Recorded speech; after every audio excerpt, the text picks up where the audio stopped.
instrument I just played for you all is a replica of a flute that would have been played in the 18th century during the Baroque period. This specific flute is actually modeled after one that would have been made by Carlo Palamca, an Italian flute maker, and you can see that there are very obvious structural differences between this flute and the modern flute, which I have sitting behind me. So these two flutes. One thing you'll notice immediately is that this flute is made of wood, whereas our modern flutes are made of metal. And you'll also notice that there is only one key on this flute.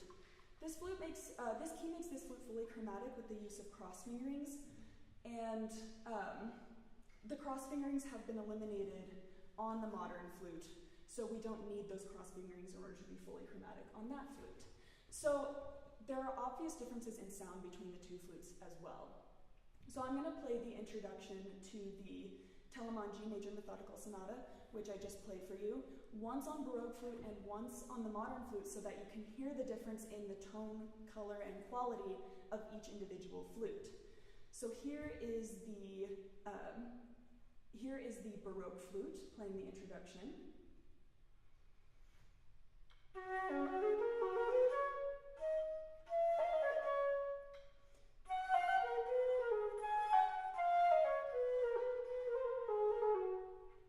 And now I will play that same excerpt on the modern flute so that you can hear the difference in sound.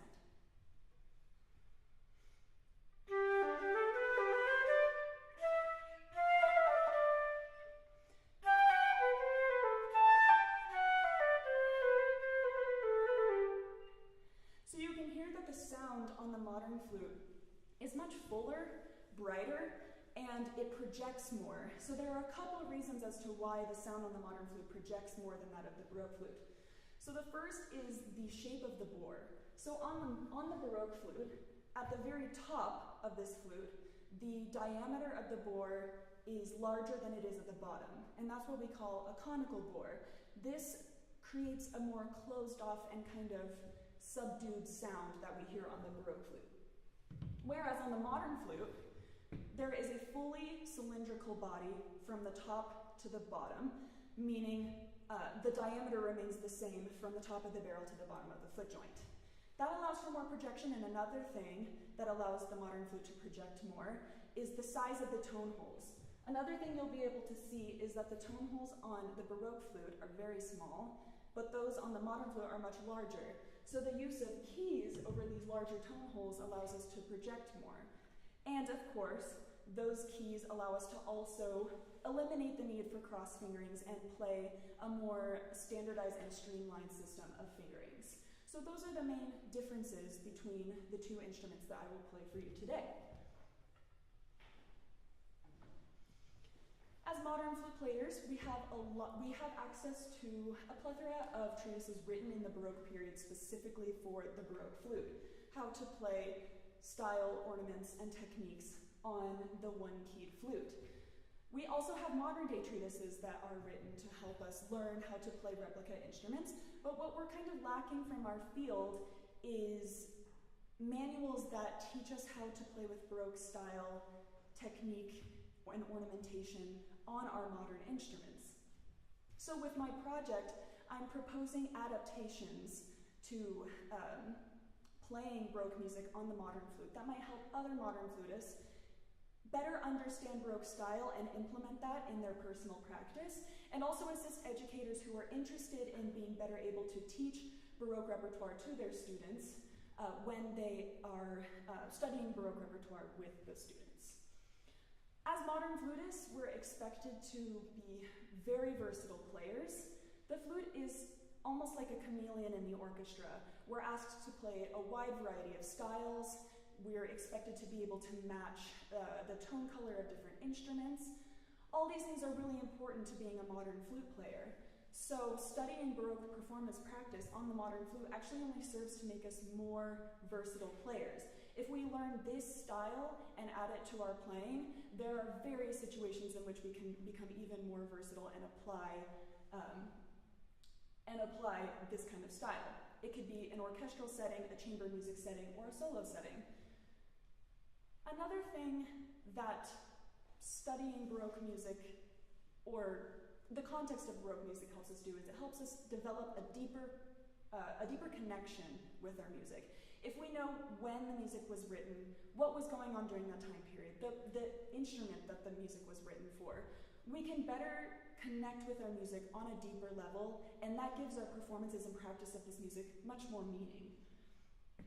A lot of my peers complain about Baroque music being boring to study, and so just by even doing the research behind pieces, understanding the composers, what was going on culturally at that time, the development of music at that time, its early stages, can really make it more interesting to study this repertoire and more meaningful.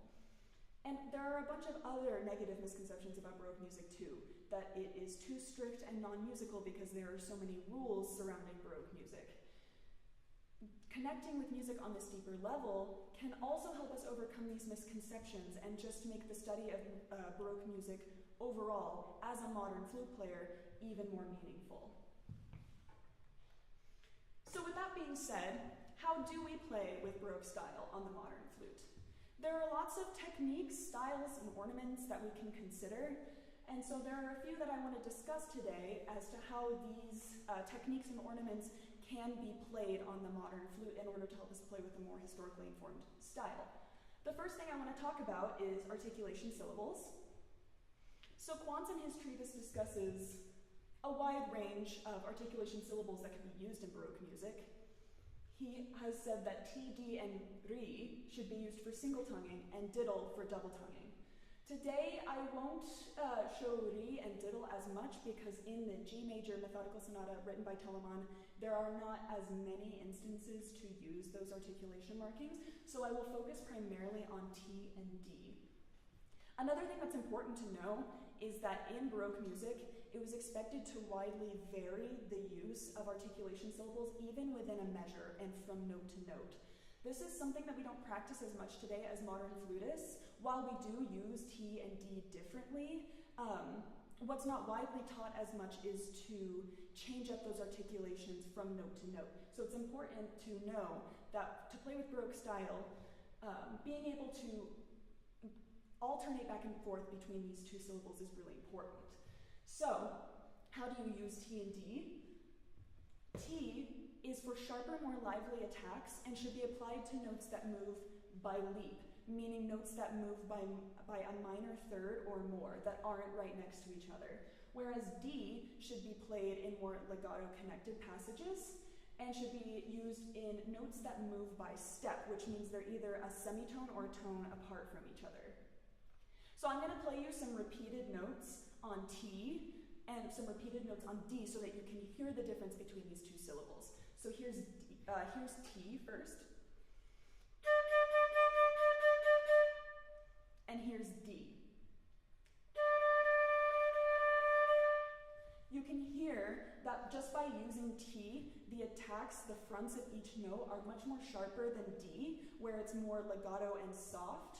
And the T, there's even a little bit of space in between each note, whereas when I played with D, the notes were more legato and connected. So here's an excerpt from the G major methodical sonata where I have gone through and coordinated the correct syllable with each note that it would be associated with. So here you can see that all notes that move by step have a D articulation written above them. But all notes that move by leap, like in the second half of measure 10, have a T written above them. And so these articulation markings are really important to show the moving line of the melody. D helps illustrate the sweeping stepwise motion of the melody, while T helps highlight jumps and more disjoint sections of the melody. So let me play for you this excerpt with the articulations that correspond with each note.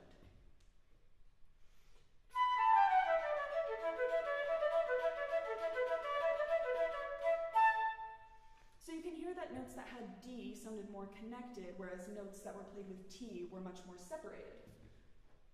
And that's important to know in order to be able to play articulation with Baroque style. Another important aspect of articulation is slur markings. Because music notation was still developing during the Baroque period, composers did not really write a lot of musical notation in their pieces, and one of the things that they didn't write down so much was slur markings.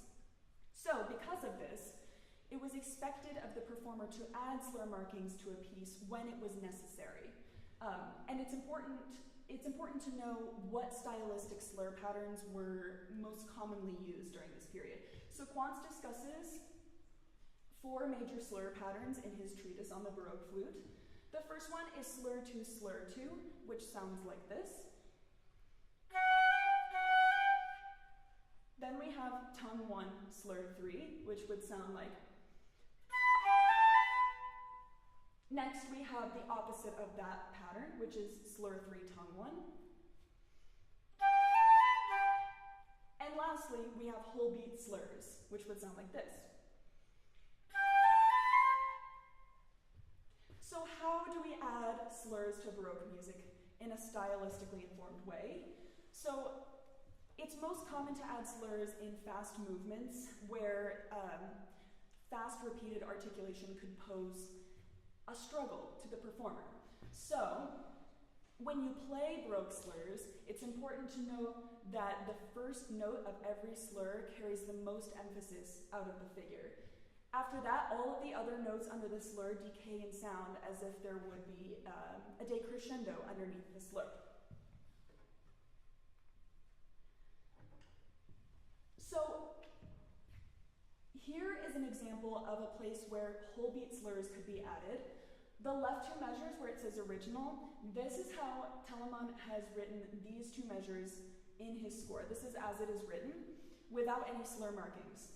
This is a faster movement, and so it would be an appropriate place to add slur markings. So in the right 2 measures, you can see that I've added whole beat slurs over each of the 2 beats in the measure in order to ease the difficulty of the fast articulation. So let me play for you how it would be played as Telemann has written it.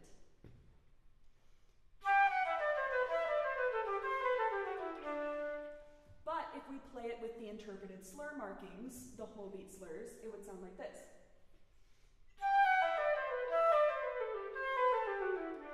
So you can hear the beginning of each of the slurs that I just played carries the most weight and emphasis out of all of the notes under the slur, which is important.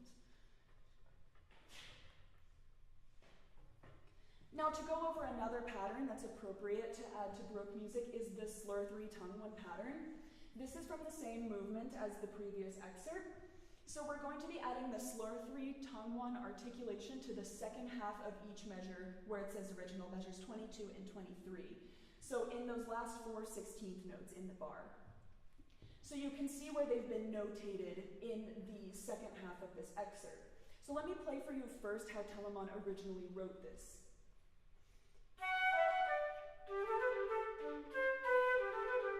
But if we play this same excerpt with the slur 3, tongue 1 articulations added, it would sound like this.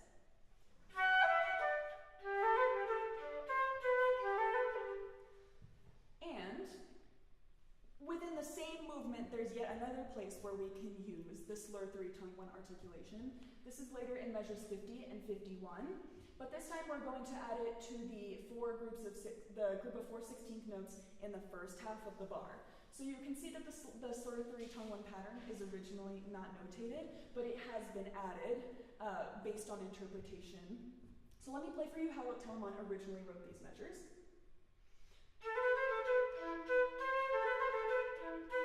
But with the addition of the slur 3, tongue 1 articulation, it would sound like this.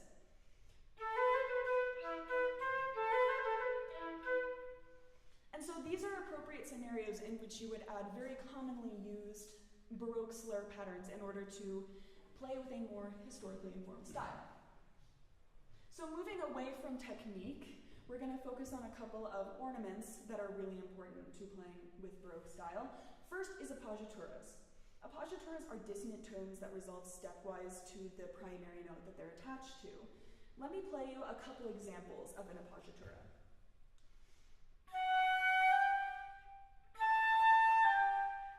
So you can hear that both A ascending, which is the first one I played for you, appoggiaturas, and descending appoggiaturas, the second one I played, are appropriate to use in Baroque music. It's important to know how to use these specific ornaments, especially if they're not written and you would like to add them. So, appoggiaturas are very commonly placed at places where the harmonic movement is moving towards the home key of the piece or towards the home key that's been established by a modulation. And this is what we call a cadential point, an important cadential point. So using appoggiaturas at these cadential points is a great way to improvise appoggiaturas that are not written. Appoggiaturas should always be played on the beat, so not before the beat, and this is important to take note of because when you see appoggiaturas notated in music, they actually look very, very similar to a modern day ornament called the grace note, and these two ornaments are played vastly differently. So for example, let me play you an example of grace notes back to back with an example of an appoggiatura. So that was an example of a grace note, and this would be appoggiaturas. So you can hear that they sound very different and they serve very different purposes. Not only are appoggiaturas placed on the beat, but they should also take half or more of the value of the primary note that they're attached to. For example, if an appoggiatura is attached to a quarter note, it should take the value of an eighth note, since an eighth note is half the value of a quarter note. And then the primary note would also take the value of an eighth note so that they take up the same time rhythmically. The appoggiatura, so the word appoggiatura comes from the Italian word meaning to lean, and it's important to take this meaning into consideration when learning how to play appoggiaturas with Baroque style. You should give the appoggiatura more weight and emphasis than the primary note. So in this ornamental figure, the appoggiatura should be the most important. And the appoggiatura should always be articulated, but then slurred into the primary note. So here's an example of a place where Telemann has explicitly written appoggiaturas for us to play, but I'm going to play this measure for you as if it would be interpreted by a modern flute player, thinking that these are grace notes rather than appoggiaturas.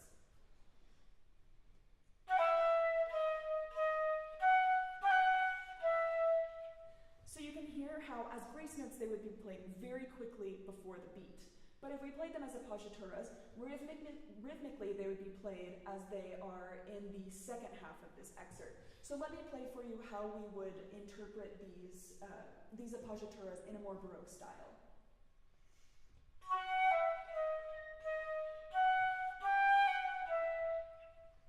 So that would be the way that you would play those appoggiaturas more stylistically appropriately.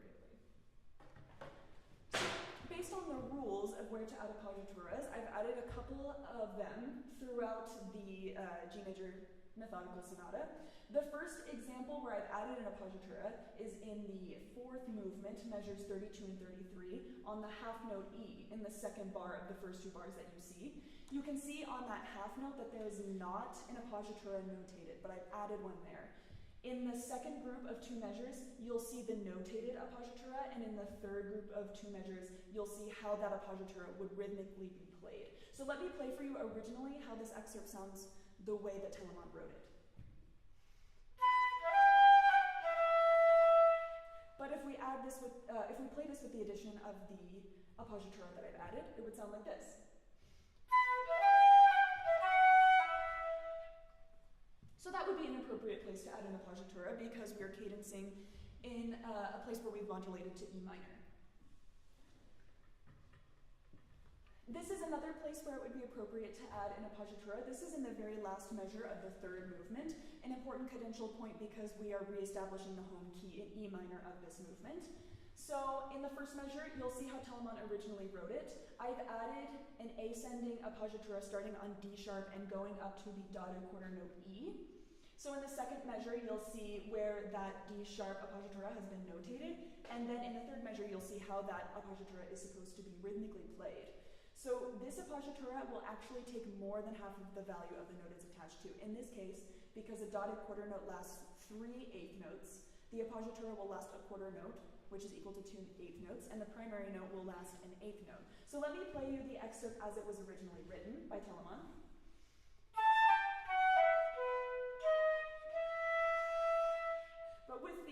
of the appoggiatura, it would sound like.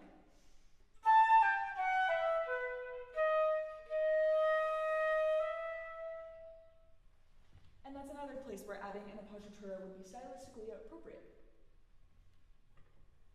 Another ornament that's important to know about is the battement. So this is a 3-note ornamental figure that includes the main note of the figure, its lower neighbor tone, and back up to the primary note. So this is very similar to an ornament that we have today called the mordent, and sometimes they even share similar notation. So let me play for you what a battement would sound like. So how do we place battement in music? Very similarly to appoggiaturas, they can be placed at important cadential points. So anytime you're cadencing in a home key or in a key that's been modulated to. And the battement should be played quickly and on the beat. So very similarly to the appoggiatura as well, they should be played on the beat. The first note of the figure should be articulated and the rest of the figure should be slurred into from the first note. So Telamon actually does not notate any battement in his score. So using the rules that I've learned from the treatises and examples from the first movement of this sonata, I've added my own in movement 2. So this is at the very end of the movement. It's an important cadential point. We're cadencing in the home key of G major, and it's the last chord of the piece. I have added this battement on this note with the addition of an ascending appoggiatura. I'm combining these two ornaments because they're very commonly seen together, and they're also using the ascending appoggiatura and the battement together creates a little bit more dissonance before the brilliant resolution that the battement contributes to. So let me play you the way that Telamon has originally written these two measures.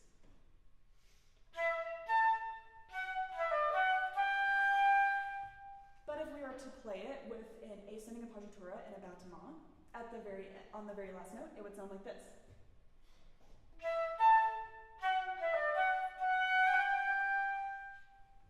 So that would be a great place to add a battement. And now moving on to something that we're more familiar with as modern flutists. This is an ornament we have today called trills. A trill is the quick alternation between two notes a tone or a semitone apart. And sometimes you'll see that this ornament in Baroque music and modern music is notated similarly, but it's important to know one major difference. In Baroque music, if a composer wants to notate a trill, sometimes they'll use a plus sign, which is not something that we use today. So it's important to know that that is a difference in notation that you might see when you approach a trill in Baroque music. So if trills differ from Baroque flute playing and modern flute playing, then how can we play a trill on the modern flute with a more historically informed style? Trills in the Baroque period are always approached by an appoggiatura, usually an appoggiatura descending to the trilled note, so starting above the trilled note. So, let me play you how we play trills as modern flutists today without that appoggiatura. So you can hear there's no upper note there, but if I were to play a trill with Baroque style, starting on that upper appoggiatura, it would sound like this. So you can hear the very obvious differences between those two trills. Baroque trills are also typically ended with a special kind of termination, and we have two types of terminations. The first is called a turned trill, and this includes the lower neighbor tone to a trilled note, and then back up to the main note of the trill. So here's an example of a situation in which it would be appropriate to add a turned trill termination to a trill that Telamon has written. So you can see in the original measures 23 and 24, there's a plus sign over that C sharp, which means Telamon wants a trill. But that means that that trill needs to start with an appoggiatura that comes from above, and I'm also going to add a turned trill ending to this trill. So on the right half of the excerpt, you'll see that I have rhythmically written out how the turned trill would be played. So let me play you originally how Telamon has written this and how we would interpret it as modern flutists without knowing how to play Baroque trills. But if we were to play this with the appoggiatura and the turned trill termination, it would sound like this. So you can hear how how differently they sound. The termination is really, really important, and so is the appoggiatura to playing trills with Baroque style. The next kind of termination that's important to know about is called an anticipated termination, and so this is where you simply play the note in the next measure following the trill before it actually happens, and it's pretty quick. So this is an example of a place where I have added the anticipated termination to one of my trills. You'll see here though, this is an example where Telemann has not written a trill, but it would be appropriate to add one. So the original notation in measures 57 and 58, you don't see any trill notation. I've chosen to add a trill on the F sharp leading into the G, since this is an important cadential point. It's at the very end of the fourth movement, the last chord of the piece. So I'm adding a trill on the F sharp quarter note leading into the G dotted half note. And I'm going to play that with an appoggiatura and then an anticipated termination, which I've written out rhythmically in the third group of two measures. So let me play for you how Telemann originally wrote this excerpt. But if we play it with the appoggiatura and the anticipated termination, it would sound like this.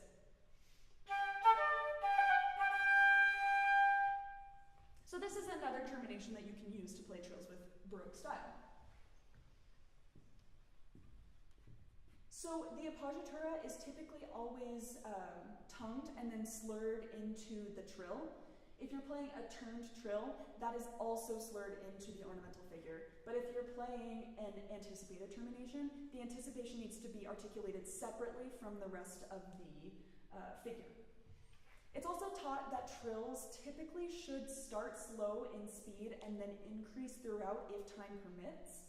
And trills should differ in speed depending on what kind of movement you're playing. If you're playing a slow movement, trills should typically contain a slower speed overall, whereas in fast movements, the trills can be faster. Here I've included a couple of examples from a slow and a fast movement where trills are notated. So the top excerpt you see here is from the first movement, a slow movement. You can see there are a couple of trills notated with the plus signs there. So I'm going to play these trills for you, and I'm going to play them with a slower speed than I would a fast movement. So let me play the top excerpt for you.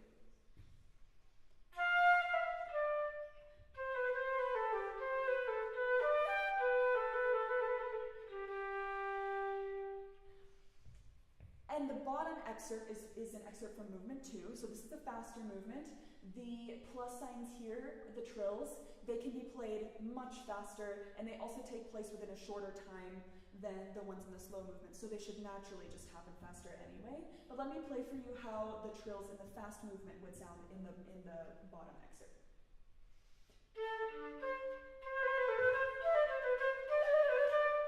So you can hear the difference in the speeds of the trills between the two movements. And this helps add to the character that's expected from slow movements versus fast movements from the Baroque period. And lastly, I want to discuss flattement and vibrato. So when we study Baroque repertoire on the modern flute, the topic of vibrato is really controversial, and we have a wide variety of opinions, a wide spectrum. On one hand, you have people who think that Baroque style is almost lesser than modern interpretation, and that we should work with it. We should work with what we have now, and we shouldn't limit ourselves to the amount of vibrato that we use, because vibrato is a pervasive aspect of flute playing as modern flutists. But then you have other people who believe that Baroque music on the modern flute should be played with no vibrato at all. And so we have these two very, very distinct sides of the argument. The consensus among Baroque flute treatises is that Baroque flute tone was primarily produced without vibrato. And there are only a few treatises that actually discuss the use of vibrato produced by the breath. What is discussed in the Baroque flute treatises is an ornament called flattement, and this is where you create a wave in the sound by moving your finger over the extremity of the next lowest open hole on the Baroque flute. So let me play for you an example of flattement on G. This is the fingering for G, and I would wave my finger over the next lowest open tone hole in order to create a wave in the sound. And this is what that would sound like.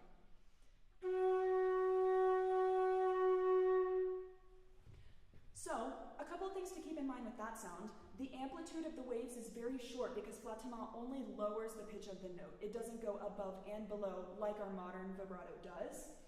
And another important thing to consider is that this is mechanical vibrato. It's not breath vibrato. And because of that, it actually takes much more time to produce this sound than our breath vibrato, which comes pretty quickly. So, if we want to use vibrato in Baroque music with a more historically sounding style, what are some things we can consider when trying to make that approximation? We can experiment with the frequency of use of vibrato within our pieces, so maybe not using it as frequently as we would in our modern and romantic era pieces.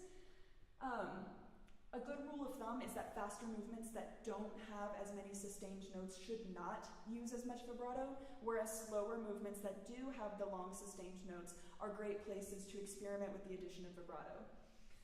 Going back to what I said about the waves in the vibrato created by flattement, if we want to experiment with a different use of vibrato to sound more like the effect that flattement creates, we can think about making shorter amplitude of the waves in our vibrato and also slowing down the speed of the vibrato to more mimic that mechanical vibrato rather than our breath vibrato.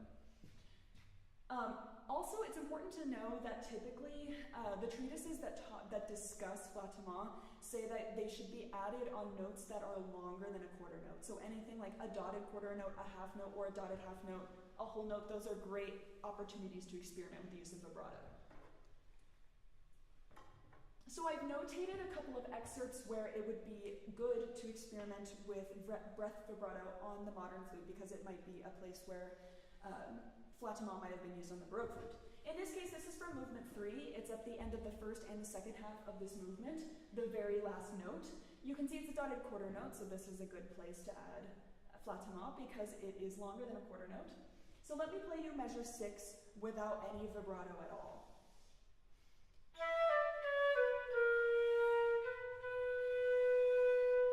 But if we want to experiment with that, with the shorter waves of our vibrato and the slower speed, here's what it might sound like if we add vibrato.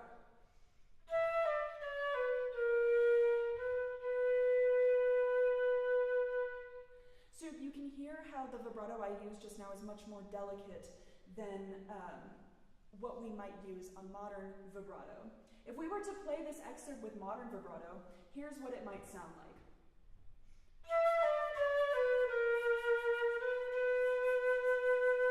Which you can hear there's vibrato throughout all the notes, and that's not necessarily how flattement would have been used. So this is one way to interpret vibrato in a more Baroque style. So I'm going to do the same interpretation in the last measure of the third movement, in measure 12. Let me play you this excerpt as it was written without any flattement or vibrato.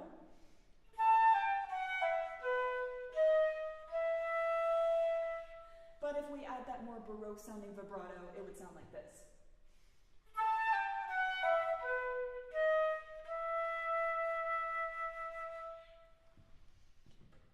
So that's an example of a place to add vibrato within a slow movement. Here's an example of a place that it would be appropriate to add vibrato in a fast movement. This is from the fourth movement. So you can see that the notes that I've notated vibrato over, they're longer than quarter notes. Perfect place to add vibrato. So here's measures 22 and 23 as Talmon wrote them without vibrato.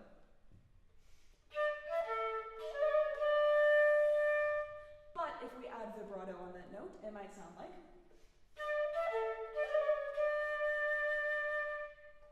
And same thing with the very end of the piece, the very end of the movement, measures 57 and 58. Here is that without any vibrato at all.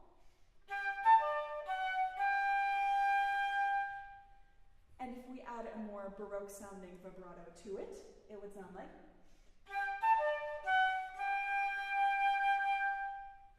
So this is a way that we can add vibrato to Baroque music that still heightens the emotional impact of important cadential points and movements, but sounds more in the Baroque style than it would romantic or contemporary vibrato. going to play for you the same piece that I played at the very beginning of this recital, Telemann's Methodical Sonata in G major, but instead of playing it on the Baroque flute, I'm going to play it on the modern flute. And as you follow along in the score, you'll see there are measures that I've circled. These are measures that I specifically talked about to demonstrate certain techniques within my project. This first movement, it doesn't have any circles because Telemann has written in all of the ornamentation himself. So in the second movement, you'll see those circles. And I want to draw your attention to the things that we talked about, the difference in sound between the articulation syllables, places where maybe I'm using slur markings but Telemann didn't write any. Also pay attention to where ornaments have been added, battements that aren't written in, appoggiaturas that you don't see marked in the score. Pay attention from movement to movement to the way that trills are played, how they're approached and how they're ended, and also the speed from slow movements to fast movements. And also, you'll hear that my use of vibrato is very deliberate and intentional throughout the performance of this piece. Another thing that you'll hear that's different is that on the Baroque flute, I took a more free ornamentation approach to this piece, whereas on the modern flute, the performance I'm about to give you, I'm going to specifically focus on the techniques and ornaments that I've taught you today in order to historically inform my performance of it today.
Thank you.